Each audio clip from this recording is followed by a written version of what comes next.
สาวงามแค้มเงิมหัวใจอ้ายจนสว่างซึมสิเป็นบ้าคิดนำน้องนางเอ๋ยบ้านเจ้าอยู่ฝั่งนั้นบ้านอ้ายอยู่ฝั่งนี้เอาเป็นแฟนกันได้บ่อ้ายนี่มักกะดอกอยากขอน้องแต่งงานเด้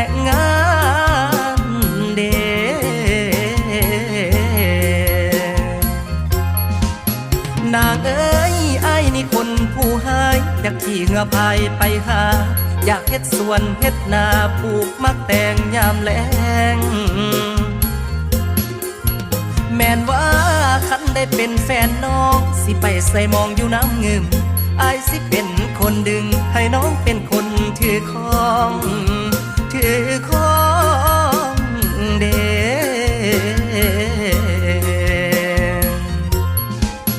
นางเอ๋ยคำว่าจากของอายบ่ได้ขายคือไม่ไผ่บ่ได้ไล่คือไม่เหียตอนน้ำท่วมน้องนางเอ๋ยอ้ายนี่หักแต่น้องอยากหมายปองเอาเป็นคู่คันบ่ได้มือนี้อ้ายสิบ่มือเด้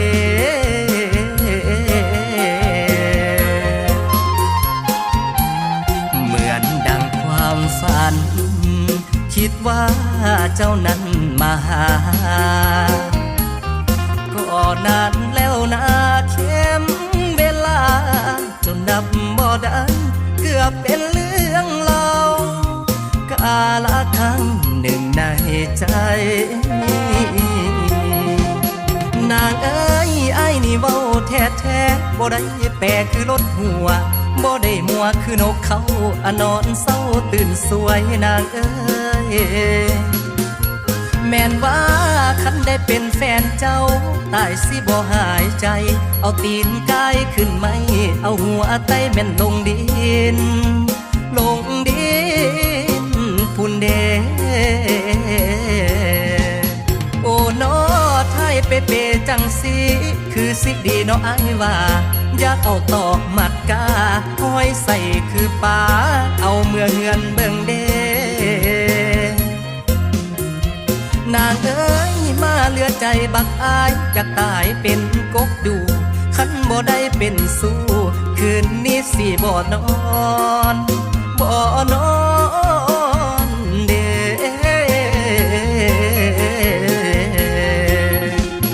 ไปบ่ละไปน้ำอายบ่เมื่อบ่ละเมื่อน้ำอายบ่อายมีทั้งพ่ออายมีทั้งแม่ขันน้องหักอายแท้ละไปน้ำอายบ่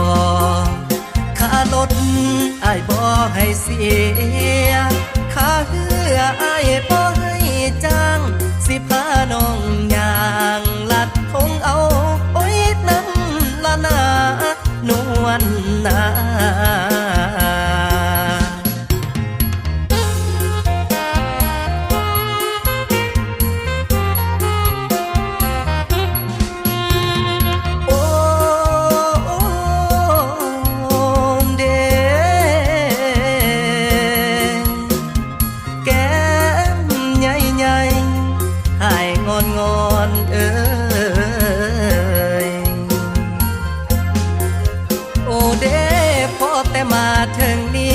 ขอลาลงก่อน ก็จบก่อนไว้บาดไทยสบายบ้างสู่คนนาง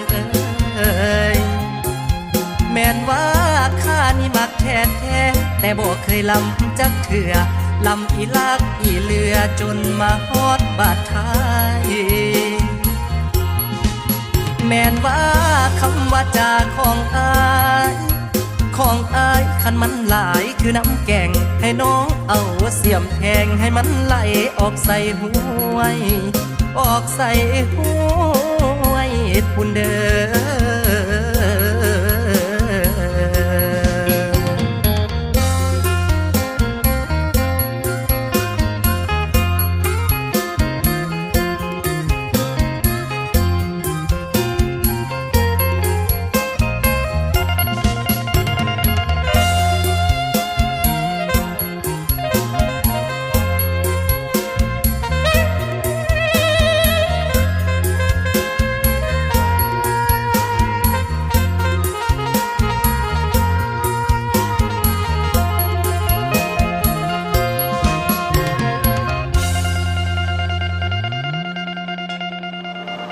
ลงทางเสียเวลาย้อนยามเข้าป่าพงไผ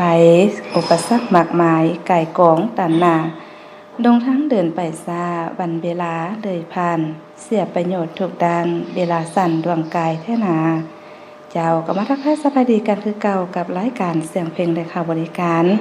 หับนาทีดำเนินการโดยสินิราคือเก่าแล้วพบกันในยามนี้ก็อยู่ในทำกลางบรรยากาศคือขึ้นมวลเซินกับการห่างหากะเกียมถูกเงินไขเพื่อเป็นการสร้างขบวนการตอนหับให้แก่วันสำคัญของพรรคของชาติโดยเฉพาะเม่นวันสื่อมวลชนก็ถือว่าหยับย่อมอกันเข้ามาแล้ววันเวลานาทีก็หมุนเวียนเปลี่ยนไปคือกับสายน้ำไหลบ่ทาปาเวลาหมุนไปบ่ทาคนฉะนั้นวันที่สำคัญก็ถือว่าเป็นวันหนึ่งวันเกิดของ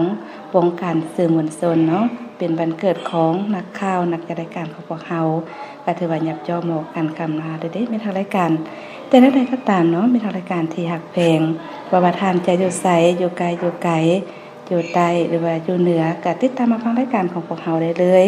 รายการพวกเฮาก็ถือว่าได้ออกข่าวแจ้งการหรือว่าจะเป็นประกาศหาพนักงานหรือว่าสิ่งที่น่าสนใจตลอดฮอดเสียงขับเสียงรำท้องถิ่นมาสลับสับเปลี่ยนให้ทานได้รับฟังซึ่งรายการนี้ได้ออกอากาศสู่ทานรับฟังเป็นประจำทุกๆวันจันทร์วันพุธและวันศุกร์กันเลยทางเพจสถานีวิทยุโทรทัศน์เพลงพงศรีท่านสามารถติดตามฟังได้ผ่านทางเพจหรือว่าจะเป็น TikTok หรือว่า YouTube ก็ได้เช่นเดียวกันเด้อนี่ทางรายการที่หักเพลงซึ่งมาเว้าถึงวันสื่อมวลชนก็ถือว่าหลายทานก็คงฮู้แล้วก็เข้าใจความหมายดีว่าเป็นบ้านแนวใดแล้วก็เป็นมีความหมายความสำคัญแนวใดเนาะต้นกำเนิดหรือว่าประวัติความเป็นมาแบบใดจะไปติดตามฟังกันได้เลยในระยะต่อไปแต่ว่าตอนนี้พวกเขาไปเปลี่ยนบรรยากาศม่วนกับเสียงเพลงกันสากล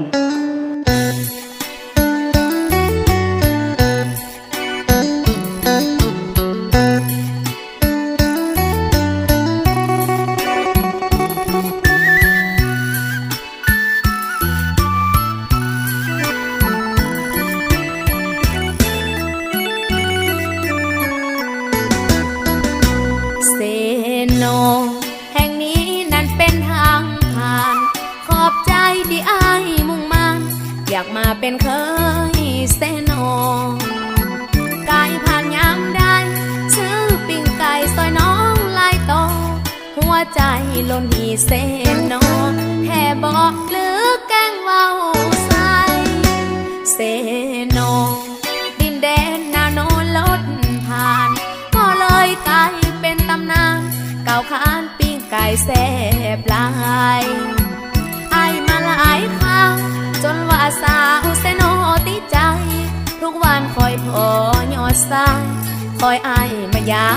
มเสนอเฝ้ารอวันไอมาหาน้องครั้งใหม่ทุกวันน้องขายปิ้งไก่คอยไออยู่ที่เสนอกินหอดไอหลายตั้งแต่วันให้เบอร์โทรนิสัยของสาวเสนอบอกเคยรังเกียจคนจน างวันพี่น้องนั้นความขายปิ้งไก่ใจลอยกี่เทิงนายจนปิ้งไก่หล่นลงถนนถ้าหากน้องแท้มาขอนะแม่ย้ายถ้าดนสิให้ไอ้ดำหน้าโนนได้เข้าเลยล้านปันให้ยากิน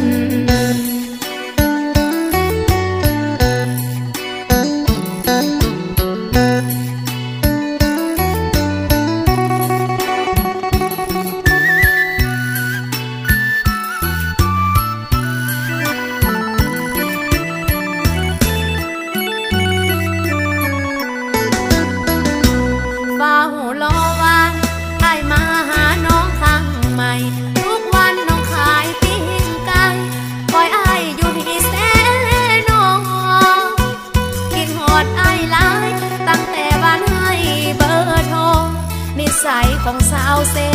โนบอกเคยรังเกียจคนจนบางวันพี่น้องนั้นความขายปิ้งไก่ใจลอยกี่เทิงนาย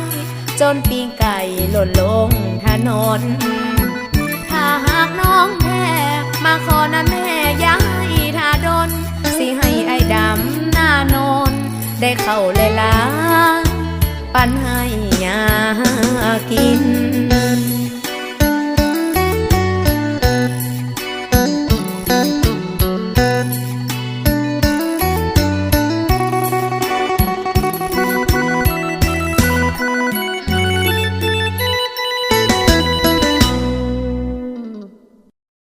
เจ้าก็ผ่านไปได้เนาะเสียงเพลงม่วนๆที่ประรายการนำมาฝากต้อนให้ทานกาเทว่าจบลงไปแล้ว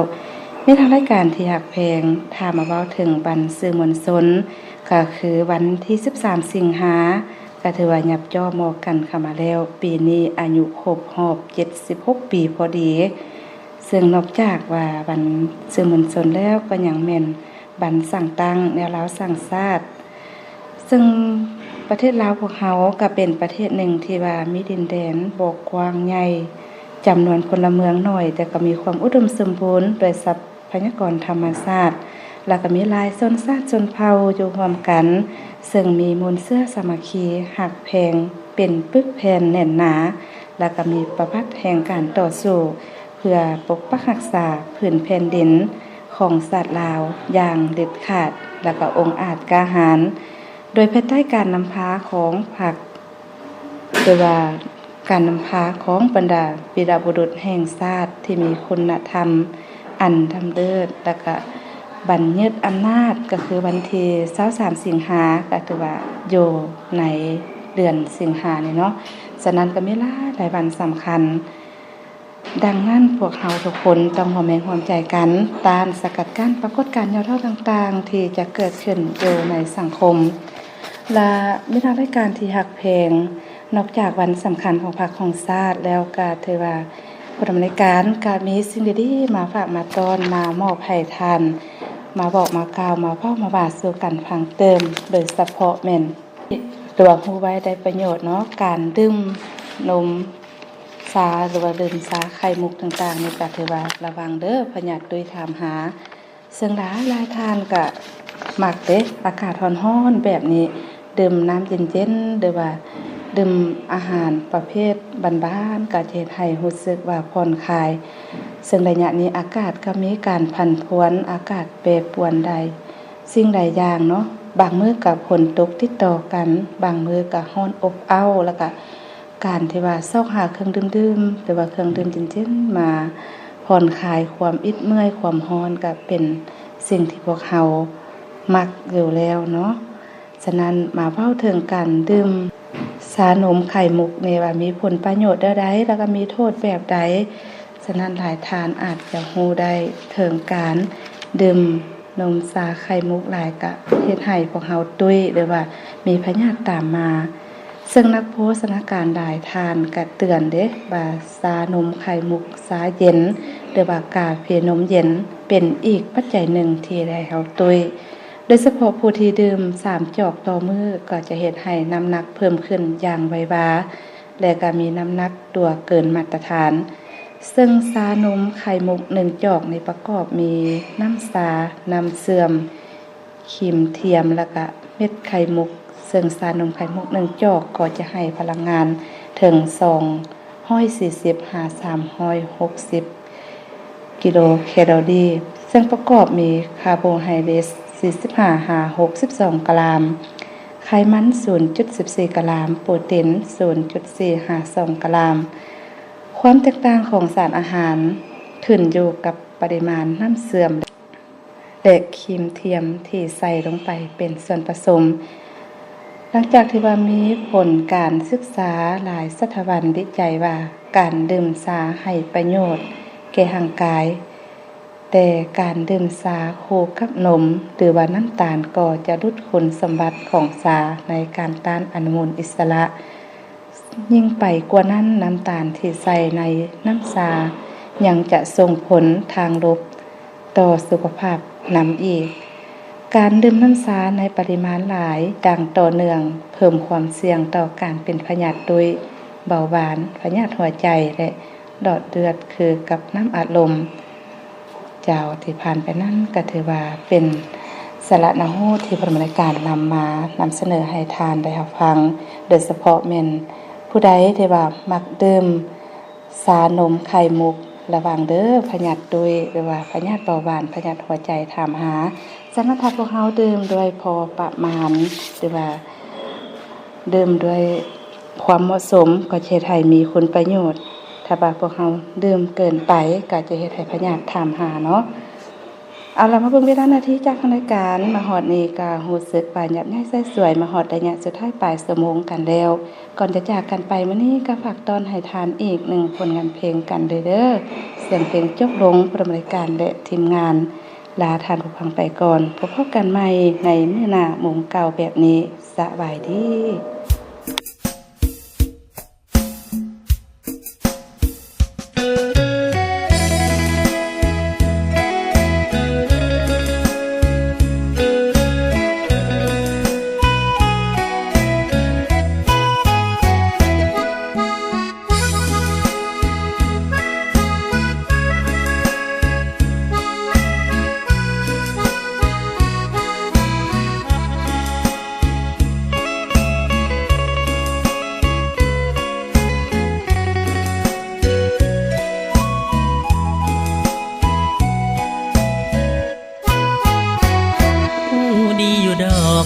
คนบ้านนอกคอกนาตัวดำเหมือนกาวาสนาบ่สมเจ้าดอกเห็นกันที่ใดก็เว้าว่าอายนี่บ้านนอกก็หูดีอยู่ดอกถึงบ้านนอกก็มีหัวใจนุ่งทรงขาดเขาใครก็เว้าว่าเสยผู้สาวเห็นบ่แนมเลยเขาว่าเสยไปนำบ่ได้สไตล์คือเฮาทุกวันทำงานเลี้ยงกายบ่เคยขับดอกรถใหญ่ขี่แต่หลังควายตามท้องทุ่งนาเขาว่าชีพบ้านนอกบ่ซ้ำกระจอกในเมืองแต่สิบในเมืองบ่สู่ต่อเฟืองบ้านนาขอเตือนน้องนางอย่าลืมไหลบ้านเคยเกิดมาอย่าหลงแสงไฟเด้อลาจนลืมลาเคยใต้ตะเกียงแต่กี้แต่ก่อนตอนเคยอยู่บ้านเฮาไปอยู่เวียงจันทน์บ่พอข้าว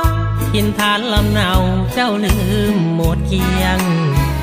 สำเนียงเสียงว่าเปลี่ยนลีลาเป็นสาวเวียงไปพอแสงสีเสียงอย่าลืมสำเนียงบ้านเฮาเด้อนะ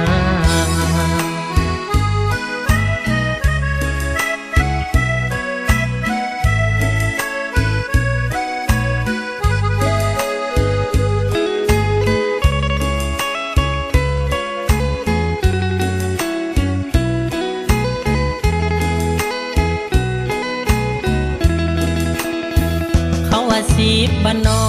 กบ่ซ้ำกระจอกในเมืองแต่สิบในเมืองบ่ สู่ต่อเฟืองบ้านนาขอเตือนน้องนางอย่าลืมไหลบ้านเคยเกิดมาอย่าหลงแสงไฟเด้อลาจนลืมลาเคยใต้ตะเกียงแต่กี้แต่ก่อนตอนเคยอยู่บ้านเฮา